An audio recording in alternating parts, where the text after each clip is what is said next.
أنا الأم الحزينة. I'd like to introduce the Supreme Knight of the Knights of Columbus. He has been the Supreme Knight since 2000. Over 2 million members. I've been at their conventions every year, and they're not just in the United States and Canada, but they're all over the world now. I hope one day Lebanon. They do special work with Special Olympics, as well as service to the poor in different places. Very pro-life, proactive in their parishes, working over $12 million the last couple of years for Christian refugees of the Middle East. And whatever else is needed, the Knights of Columbus are always there, ready to do. Carl has been a White House special advisor. He's been on the Civil Rights Commission, a professor of family law at Pope John Paul II Institute. He's a bestseller author. One of his best books, The Civilization of Love. If you have a few minutes, Google his name, read a couple of his books. He has tremendous insight into the beauty of the civilization of love. He is an attorney by trade, but he's also a professor, a father of 5. And as I mentioned earlier today, the best decision he ever made was to marry Dorian. Dorian, where is she? There she is. He asked her today if she wrote that speech. But Dorian and he have 5 children together. Part of this talk today is every year we speak about Lebanon in this Saturday afternoon, but this time we want to talk about Christians of the Middle East, how it is that we can make a difference in this civilization of love, how we can advocate. Oh, that's good. Thank you, Roland. How we can advocate, how we can pray, and most importantly, according to the Patriarch's most recent pastoral letter, how we can engage ourselves, every one of us, to the institutions of humanitarian care and aid in Lebanon and the Middle East. Lebanon is carrying a huge responsibility for Syrian and Iraqi refugees and carrying it very beautifully. It's not easy to do that. But how can we advocate, love, care, and to make it a little easier for the Lebanese people to be the salt of the earth and the light of the world? So please welcome with me Mr. Carl Anderson.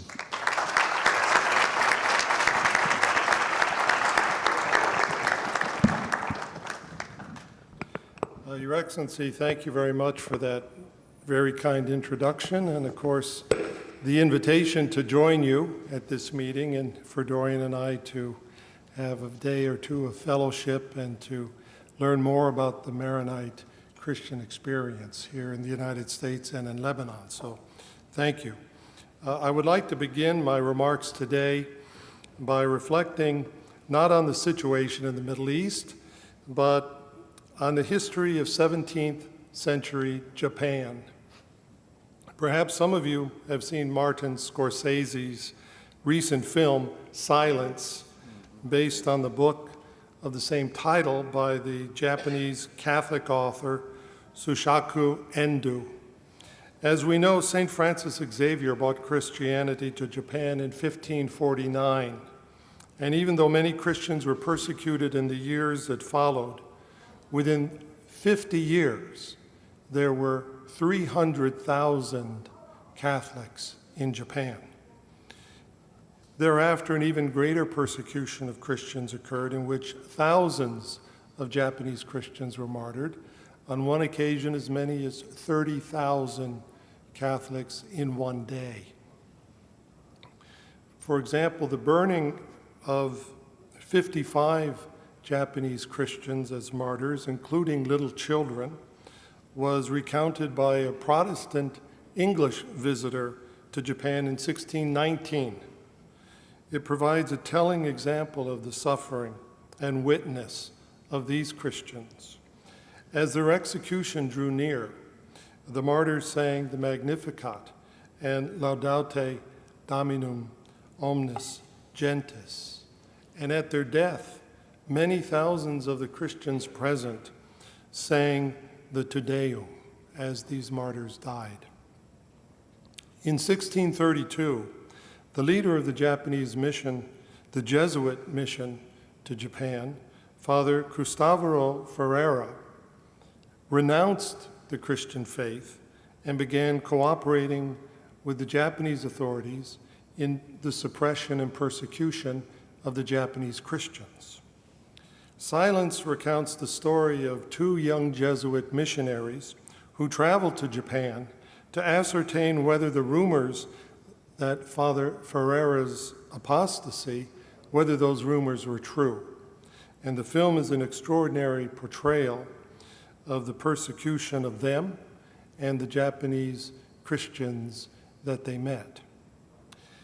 There are many examples and aspects of the book and the film that we could consider, but for me, the dramatic high point is the confrontation between Father Ferreira and the young Jesuit who came to find him, Father Rodriguez. Father Ferreira describes himself as an old missionary, defeated by missionary work. The one thing I know, he says, is that our religion does not take root in this country. But the young Jesuit replies, if it does not take root, it's that the roots are torn up. He cites as proof the many thousands of Japanese Christians who have accepted death rather than renounce their faith. Father Ferreira responds that it is not really Christianity that has taken root in Japan. He says the Japanese did not believe in the Christian God, but in their own distortion. In the minds of the Japanese, he says, the Christian God was completely changed. Earlier, Father Rodriguez confronted the shogun's inquisitor, who also had told him that a foreign religion like Christianity could never be accepted in Japan. And Father Rodriguez replies that if Christianity is not true everywhere, then it is true nowhere. This brings me to the point that I wish to make here today. It seems to me that part of the importance of the film and its popularity in some quarters is precisely the impression that it creates of a Christianity that is too conditioned by Western culture and its intellectual tradition to take root in other parts of the world. And further, in an era of increasing sensitivity to relativism and diversity and globalization, whether this depiction of a westernized, self-limited Christianity, a stereotype to be sure, is gradually taking hold in too many parts of the Western world, and even among some Christians. If this is so, then we should ask ourselves today, what is the role of the Christian witness and the role of the suffering that has been the hallmark of the Maronite Christians in the Middle East? And especially, what are the lessons that Christians in the United States can learn from their experience and their testimony? I think we must explore the meaning for us of today's martyrs of the Middle East. Especially, what do they teach us about the call of Christian discipleship for Christians living in the United States today? Surely these men and women stand as beacons of light for their fellow Christians in the Middle East.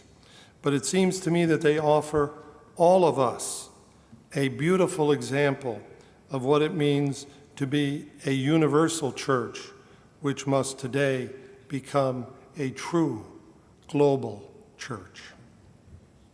It seems to me further that while Maronite Christians and all of us have a responsibility and a mission to help preserve Christianity in the Middle East, Maronite Christians today have a special mission to their fellow Christians in the West, and especially here in the United States, to deepen their own understanding of the path of Christian discipleship and witness. And because of your unique history and experience, I think that in many ways, you as Maronites have a unique contribution to make to the Christian community that prays in America. For nearly 5 decades, popes going back to Paul VI have called upon us to build a civilization of love. The need is certainly enormous around the world, and especially in the Middle East. The rise of ISIS has brought a brutality and a hatred of our faith on a scale unique in recent memory. But even when the terror group and its allies are defeated militarily, there is only one thing strong enough to counter its ideology, and that is the witness of Christian love and forgiveness. I would quote here the great Lebanese statesman, diplomat, and philosopher Charles Malik, who said, "You may win every battle, but if you lose the war of ideas, you will have lost the war. And you may lose every battle, but if you win the war of ideas, you will have won the war." As this conflict against ISIS goes forward, I think we have a sense of which side is winning the battle. And we have to ask, are they winning the war of ideas? And we may think about which side is losing the battle, but at the same time is thinking they are winning the war of ideas. Love and forgiveness are central to our faith and always have been. We believe in a God who is love, whose Son died for us out of love, and who forgave his killers. We believe that as his disciples, we should imitate him. Christians have practiced this from the beginning. And in some ways, the blueprint for building a civilization of love is simple. It is the great commandment: love God completely and our neighbors as ourselves. Living authentically, Christians have witnessed to this from the beginning, and in so doing, converted not just the Middle East to Christianity, but also substantial populations of the Roman Empire and eventually of Europe, America, and much of Africa and Asia as well. Those in this room certainly know what a Christian bishop from Syria pointed out to me recently. St. Paul did not convert the citizens of that country. Rather, it was the Syrian Christians who baptized St. Paul. And I would add this, as we saw it this morning in the liturgy, right? They had to forgive him if they would baptize him. When asked to visit Paul, the Syrian Christian Ananias' first reaction was to remind the Lord that Paul had persecuted Christians. Ananias had to forgive and then embrace his former prosecutor. As St. Augustine would write several hundred years later, if a bad man does you injustice, forgive him. Otherwise, there will be 2 bad men. Of course, the Maronite Church has its roots in Syria, even if today its home is primarily in Lebanon. And we know from the Acts of the Apostles that St. Paul was cared for by Christians in Lebanon during his travels. St. Maron, for whom your church is named, certainly was a pioneer in building a civilization of love. He was famous not only for his acts of self-denial as a man who lived alone, exposed to the elements to be closer to God, but also for healing the physical and spiritual infirmities of the many who sought him out. And although St. Maron lived apart from the world, he ministered to it with a Christian love and charity that focused on the needs of those who sought him out. And his disciples did the same. They continued his work of healing while also gathering together a group of blind beggars and caring for them. In other words, from the very beginning, charity was the foundation of the Maronite Church. That loving, charitable impulse, an impulse that can change the world through love, continues in the Maronite Church today.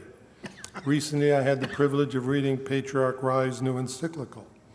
It was impressive in a number of ways, but perhaps most impressive were the charitable endeavors of the Maronite Church it listed just in Lebanon.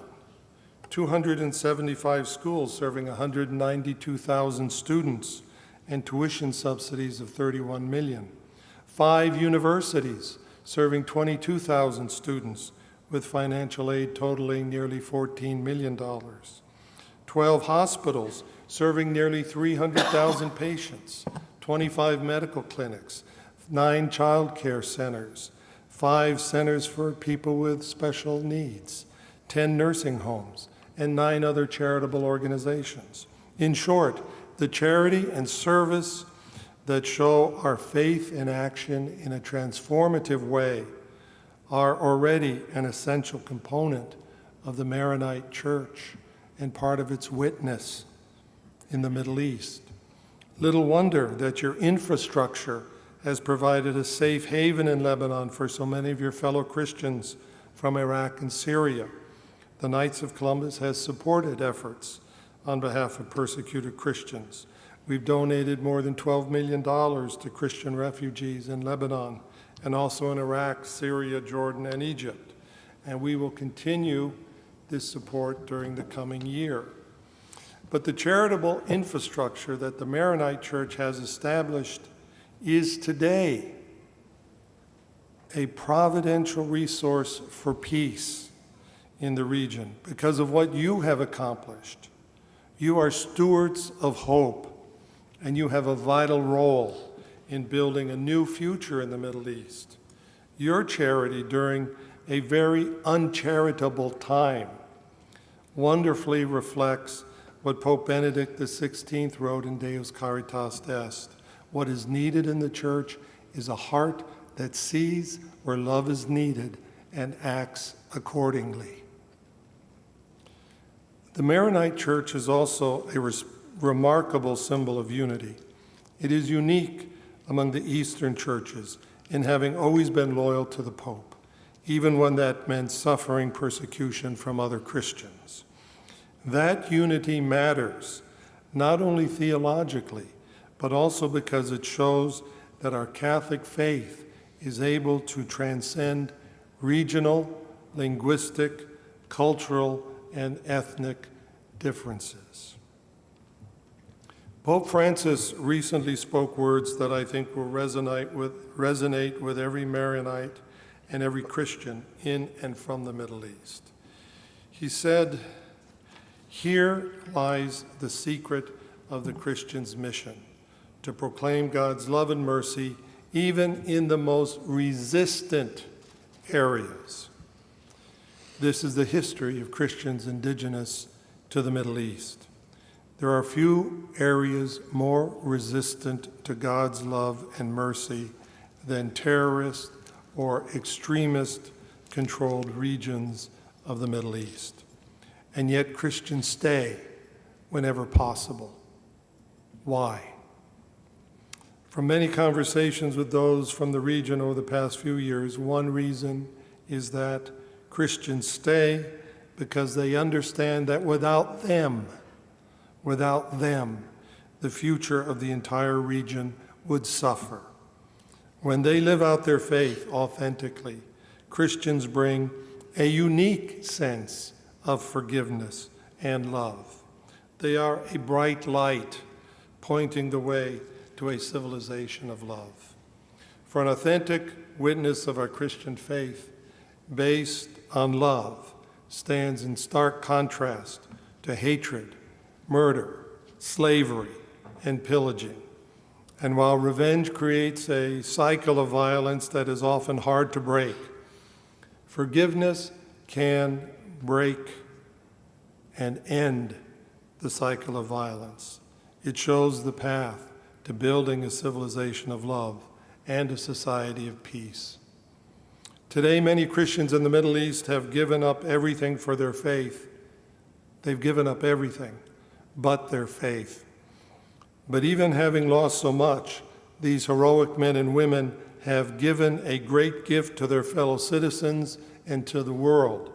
The gift they have given is the example of a faith embodied in acts of forgiveness and mercy, the fundamental building blocks of peace, the fundamental building blocks of a civilization of love.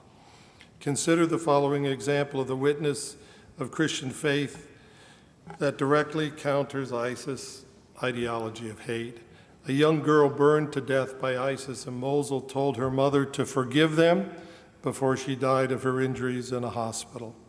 12-year-old Miriam surprised the world when, speaking of ISIS, she told ABC's 2020, "Yes, I forgive them." Then she added this, "Jesus said, forgive each other. Love each other the way I love you. That is what we need to learn," she said. We need to learn forgiveness. In Egypt, too, we have seen this forgiveness. The widow of Nassim Fahim, a guard at St. Mark's Cathedral who was killed in the bombing there, said, "I am not angry at the one who did this. I'm telling him, may God forgive you, and we also forgive you. Believe me, we forgive you." Egypt was collectively shocked at her words, for the importance of this Christian witness of forgiveness is not lost on many of those of other faiths.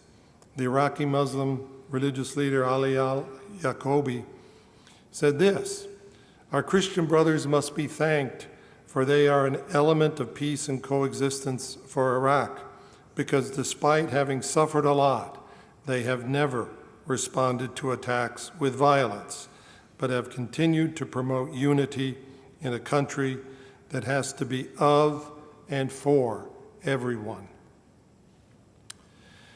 Writing in the City of God, St. Augustine observed, "Let this city bear in mind that among her enemies lies hidden those who are destined to be fellow citizens, that she may not think it a fruitless labor to bear what they inflict as enemies until the time they become confessors of the truth."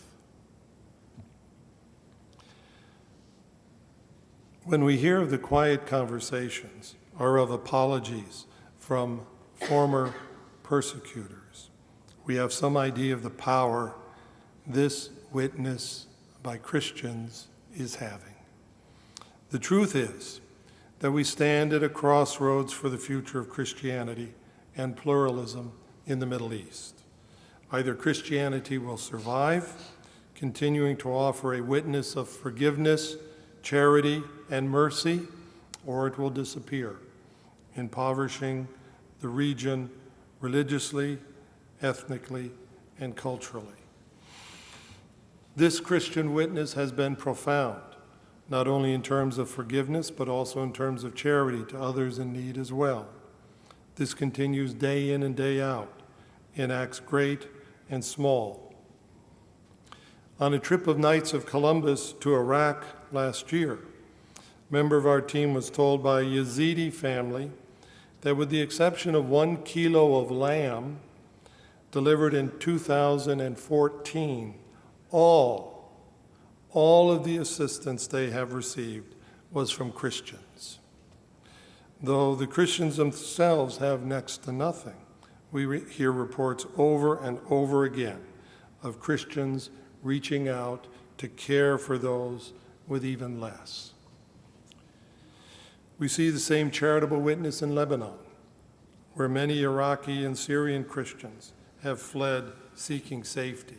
And the efforts of the Maronite community there on behalf of these Christian refugees has been impressive and important. So has the fearlessness of Lebanese Christians in the face of attacks from ISIS on some of their towns. Yet despite years of occupation, war, and abuse, Lebanon is the only country in the region where a sizable percentage of the population remains Christian. And yours is the only church in the region with such a strong and wide-ranging church-based charitable infrastructure. Despite the many problems Lebanon has faced for the past 4 decades, the Maronite Church has continued to focus on helping its brothers and sisters in need and building for the future with these institutions. Such infrastructure not only means that Maronites can help other Christians that flee to Lebanon, but it also means that Maronites have something unique to offer in terms of helping these communities rebuild when the time comes. If Christianity is to survive in the Middle East, all of us, whether we are Maronites in Lebanon or Roman Catholics in North Carolina, all of us have certain responsibilities. If we want a civilization of love to spring up where hatred and genocide ruled before, all of us must take action based on our faith. First, we must live out our faith with authenticity. Like St. Maron, our own comfort should be less important to us than our relationship with God and the needs of our neighbors. Second, we must try and love our neighbors as ourselves, especially in their time of greatest need.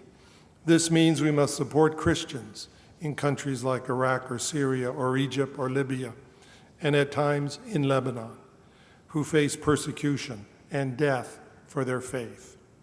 That support must have financial, spiritual, and advocacy components.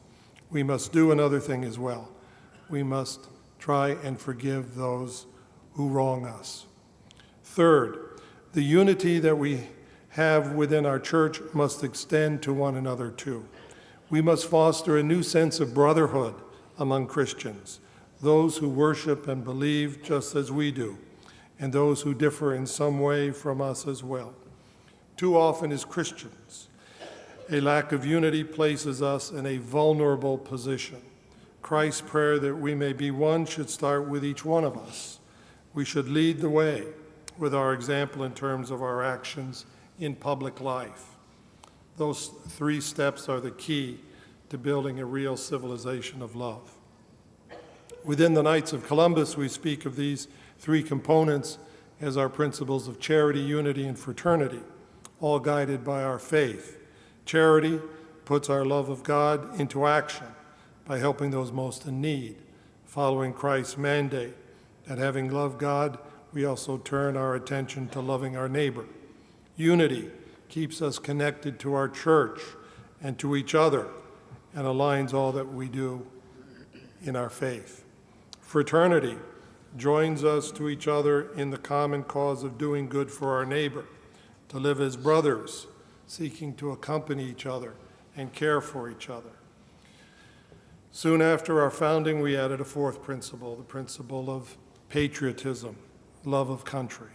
And whether we hold an American passport or a Lebanese one, we in our countries have something important to offer in this case. America is widely understood to be a pluralistic society and a democracy. Those in the Middle East know that the same is true of Lebanon.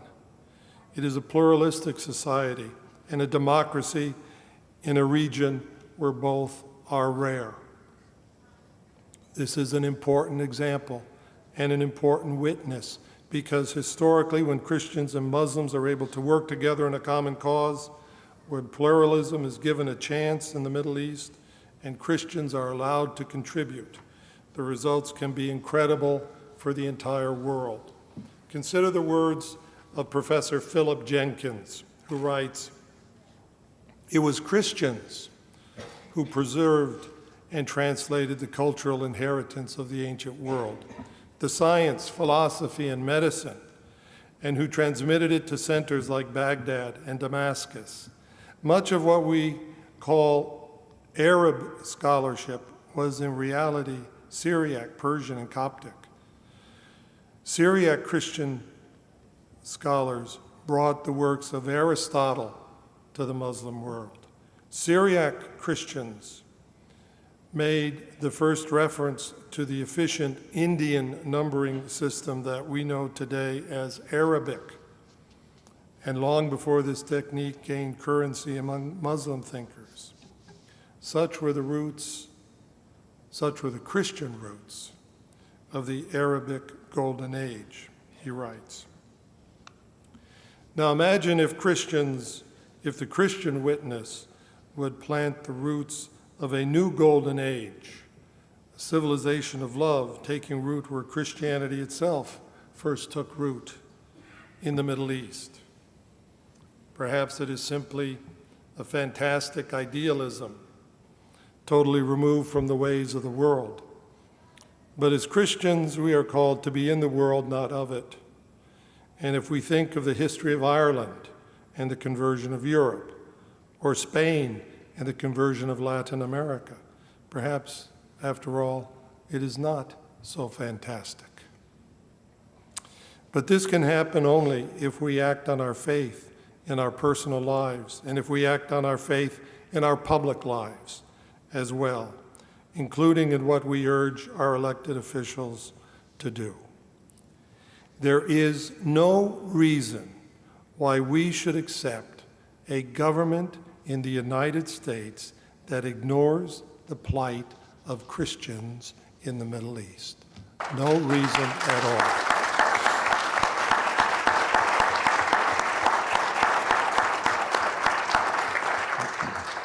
In the United States, we must urge our government to ensure that U.S. foreign aid assistance actually reaches those from the communities targeted for genocide by ISIS.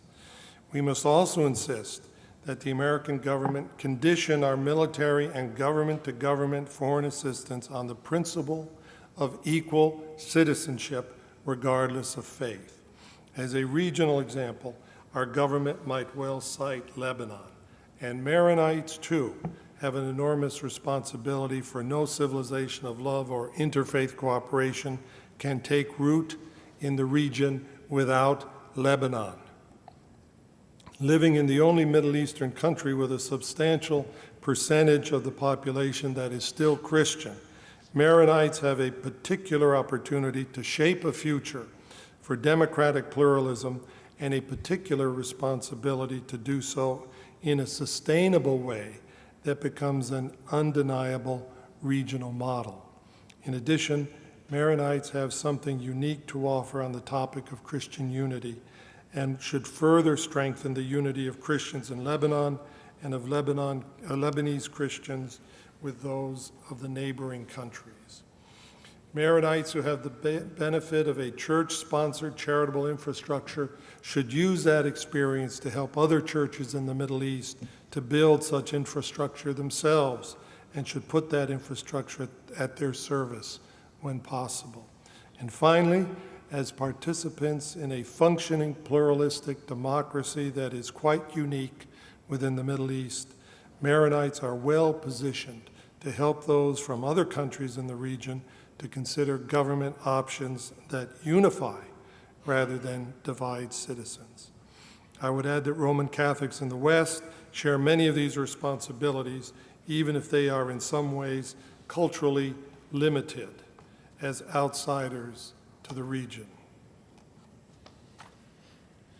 In the months and years ahead, if we would see a civilization of love in our lifetime or in our children's lifetime, we must act to ensure that the Christian community that baptized St. Paul, the Christian community of Syria, survives, and that the voices of forgiveness and pluralism in the region are not silenced. Only an authentic witness to love is strong enough to overcome the hate and genocide of ISIS. And we can do another thing too. We can learn from them and deepen our own faith on the basis of the example of Christian forgiveness and witness that these persecuted Christians have shown to their neighbors and to the world. Charles Malik once said, "The historic struggle in which we are engaged is primarily moral, personal, and spiritual. And to miss or to minimize that dimension of the struggle is already to have been vanquished by those who believe. This does not mean that we are to instrumentalize Christianity, that is, to use our Christian faith as a way of empowerment or enthusiasm in order to be more successful in the ways of the world, or perhaps better, to achieve success in these matters as the world measures success. No, as Christians, we are called to a moral, personal, and spiritual mission that is to be measured by a calculus that is not of this world. As Maronites, your roots are in Syria. Your homeland is in Lebanon. Your allegiance is to the Pope, and you pray in the language of Jesus. Your history has at times been painful, and your ancestors themselves have had to flee at times. But that experience, together with your strong faith, authentically lived, may well be the key under a divine providence that unlocks a better future in the Middle East and in the world. Thank you very much.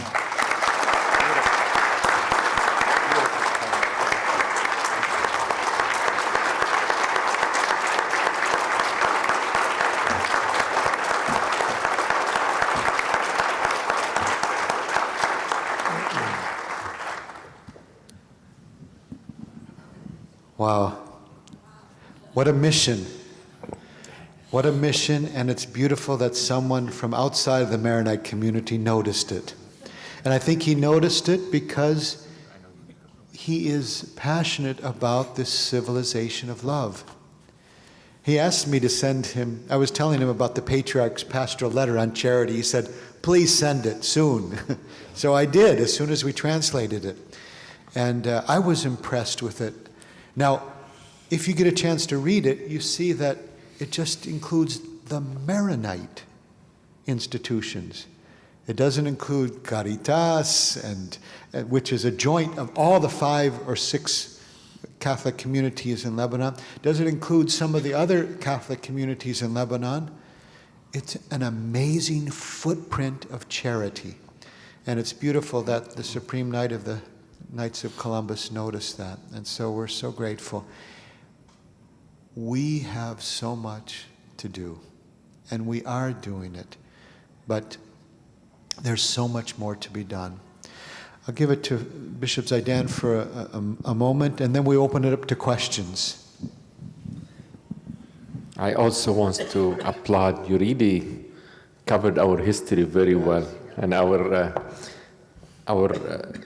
civilization of love and witness. And this year in our Maronite Church, our Patriarch designated, along with the Synod of Bishops, Year of Witness and Martyrdom, because it's been 1,500 years since the early disciples of St. Maron, the monks, actually their feast on the end of this month, July 31st.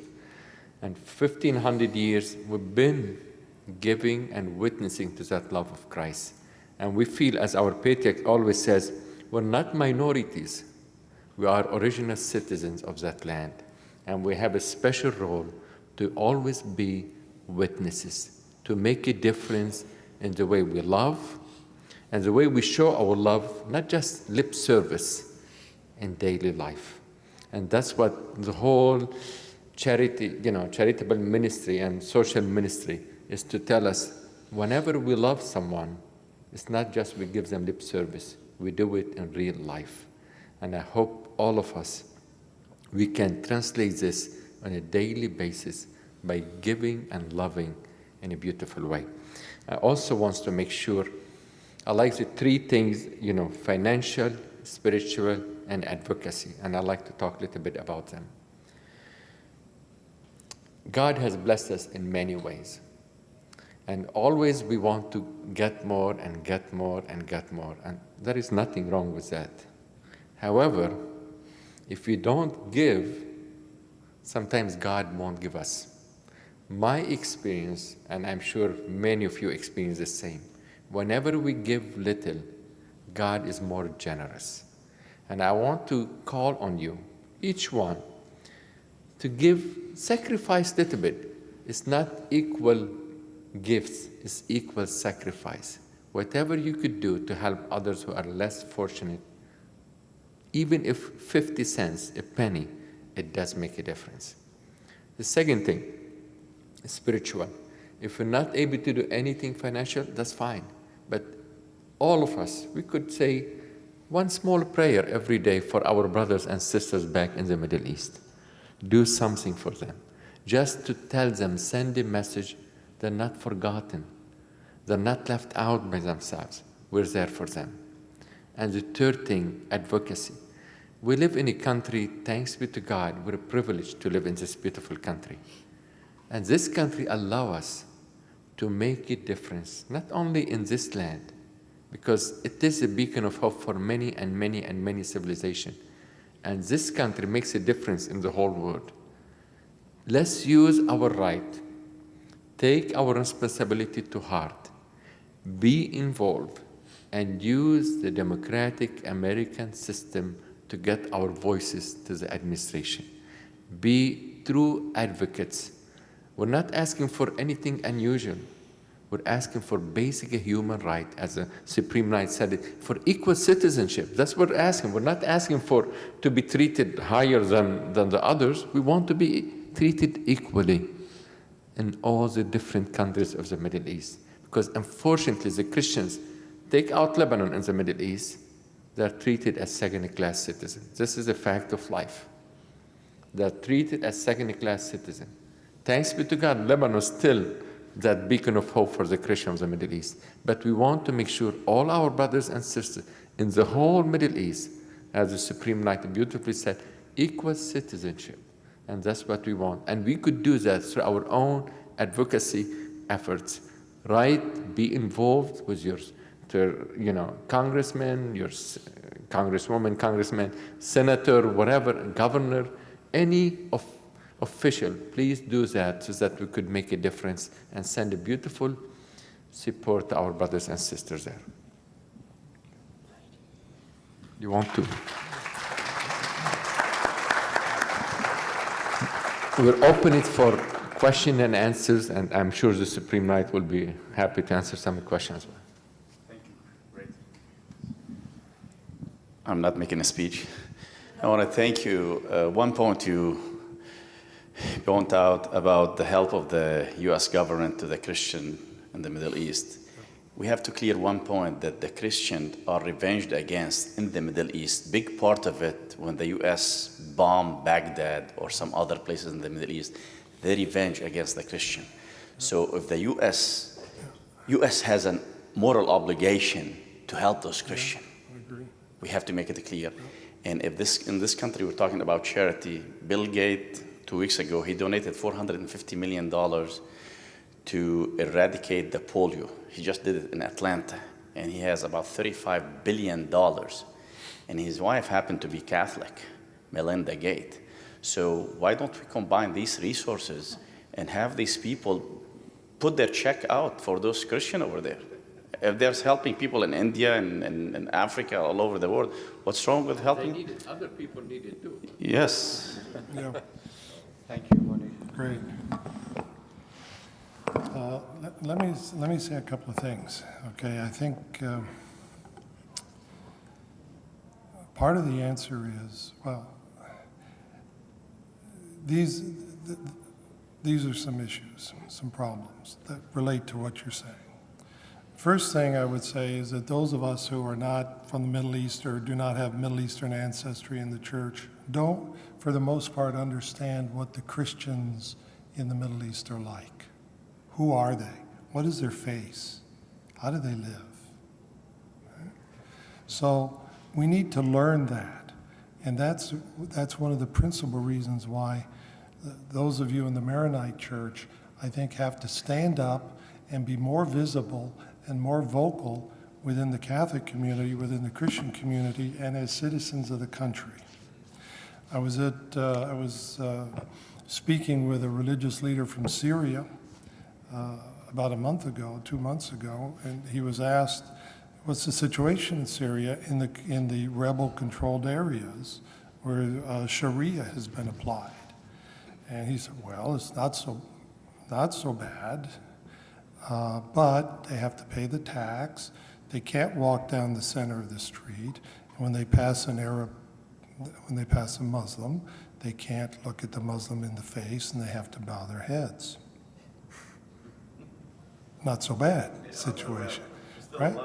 Now, my question to you is, if we were talking about South Africa, or we were talking about South Carolina, and we were saying this racial group or this religious group or this ethnic group has to pay a tax, and as a result of that tax, they got the privilege of not looking a white person in the face and bowing their heads as soon as they passed a white person on the street, how many Americans would tolerate that for 30 seconds? But we are told over and over again, well, under Sharia is not so bad for Christians, they should accept it. That's not genocide. Right? Why do we accept that? Why do we accept that? So, another example. We had obviously that terrible event in London on London Bridge where the people were killed. And then there were a group of about 130 Muslim clerics in Great Britain that said, we are not going to offer prayers for the dead, for these terrorists. And many people said, thank you very much for taking a strong stand against terrorism, including our own Secretary of State. And then a day or two after, some blogger said, well, don't you understand that in some of the holy writings of Islam, it's forbidden to give prayers for the dead for jihadists because they're already in heaven? Now, I don't know whether this is true or not, but I say to you that somebody ought to know whether it's true. And who better to know what the situation is in Muslim thinking in the Middle East than Middle Eastern Christians. I was in 1994, I was invited to participate in a dialogue between Jews and Catholics, hosted by the Vatican. We spent a week in Jerusalem talking about the family. And at the end of that, the Catholic delegates prepared a nice statement that we thought the Jews and the Catholics could sign about what we agreed about marriage and family in our traditions and our teaching. The rabbis would not sign it. I was surprised. But then I thought, and I decided that they were right, because the rabbis had no independent way of judging the meaning of the words we were using. They had to rely upon us to tell them what we meant. Sort of like relying on Luther to tell us what the Catholic Church means without the Catholic Church having its own assessment of the Lutheran critique of Catholicism, right? So we want to have more Muslim and Islamic dialogue. We want to have greater engagement. But are we on our side ready to enter into that engagement? And the perfect people to help us do it are the Christians from the Middle East that speak the language, know the tradition, have tried to live in peace with the fellow citizens in their country who are Muslim. So the church, if we're going to find an answer to some of these issues, needs your help. And finally, the American government. You raised the point about, didn't we realize what was going to happen to Christians in the region after the Iraq War? Maybe where are the Christian experts? Where are the Catholic experts? Where are the Maronite experts on the Middle East, geopolitical issues? Where are the Charles Malicks of today that help us understand the region from our standpoint? You ask about foreign policy and related to Israel. There's probably 500 Jewish foreign policy experts that can tell you what we should be doing about Israel today. Where are the Christian experts telling us, meeting at the White House, meeting with members of Congress, who can tell us geopolitically, this is what we should be doing?